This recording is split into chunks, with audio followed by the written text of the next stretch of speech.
Les mots devinrent sa force motrice. Carson se poussa plus loin que jamais, la première fois qu'il se tint devant la classe, et fut félicité par son professeur. Il ressentit quelque chose de totalement nouveau. Cela alluma un feu en lui. Avec le temps, sa soif de connaissance ne fit que grandir. Il se passionna pour tout. Même un simple caillou au sol éveillait sa curiosité. Il lut tous les livres qu'il put trouver sur les roches. Cette curiosité porta ses fruits un jour en cours de sciences. Le professeur montra une pierre noire, et demanda si quelqu'un savait ce que c'était. La classe resta silencieuse, et Carson leva la main. C'est de l'obsidienne, dit-il. Puis il expliqua comment elle se formait. Son explication était si détaillée, que même le professeur apprit quelque chose de nouveau. À partir de ce jour-là, ses camarades le virent autrement. Après le cours, le professeur lui montra un microscope, et l'invita à regarder. Ce moment ouvrit la porte sur un tout nouveau monde. Le désir de Carson d'explorer l'inconnu devint encore plus fort. 4 ans plus tard, le garçon qui était autrefois dernier de la classe se tenait fièrement en tête de sa promotion. Sa mère le regarda monter sur scène pour recevoir un prix, le cœur rempli de fierté. Après des années de détermination, Carson obtint une bourse complète à l'université de Yale. Il y rencontra même une jeune femme brillante, qui devint sa petite amie. Ensemble, ils rêvaient de l'avenir. Mais Carson devait encore faire face à des obstacles.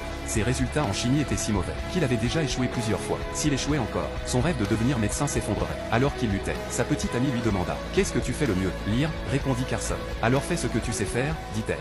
Lis autant que possible. Tu trouveras les réponses dans les livres. » Carson suivit son conseil. Il étudia jour et nuit. Avec son aide, il combla toutes ses lacunes. Lorsque l'examen arriva enfin, les pages étaient remplies de formules chimiques complexes. Mais Carson était prêt. Les réponses coulaient, comme si son stylo avait une vie propre. Quand les résultats furent affichés, son nom y figurait. Ses efforts avaient payé. Le jour de la remise des diplômes, Carson fut recommandé pour un entretien à l'hôpital Johns Hopkins, un lieu considéré comme la Mecque de la médecine, mais aussi un endroit où d'innombrables rêves se brisent. Chaque année, seuls 2 neurochirurgiens sont sélectionnés. Et cette année-là, 125 candidats se disputaient ces places. Une question était déterminante. Qu'est-ce qui vous fait penser que vous pouvez devenir neurochirurgien? Carson répondit calmement. Il parla de sa passion pour l'exploration de l'inconnu. Puis il demanda, croyez-vous au miracle? Le cerveau humain est un miracle. Et je crois que chacun a le pouvoir d'en créer. Son assurance et son calme impressionnèrent le jury. C'était exactement les qualités requises pour un neurochirurgien. Carson fut accepté, même s'il n'était encore qu'interne. Son cœur débordait d'enthousiasme. Mais la réalité fut dure au début. La réceptionniste le prit pour un agent d'entretien. Plus tard, un médecin senior le confondit avec un infirmier, et lui demanda de faire une prise de sang. Carson vérifia le dossier, et comprit que le patient était gravement anémique. Prélever du sang aurait pu aggraver la situation. Lorsqu'il refusa, le médecin y vit une remise en question de son autorité. Carson fut sévèrement réprimandé. Bien qu'humilié, il garda son calme. Ce n'était pas de la faiblesse, mais du self-control. Quelque chose que la vie lui avait appris. Puis vint sa chance. Une nuit aux urgences, un jeune homme fut amené en urgence, après avoir reçu un coup à la tête,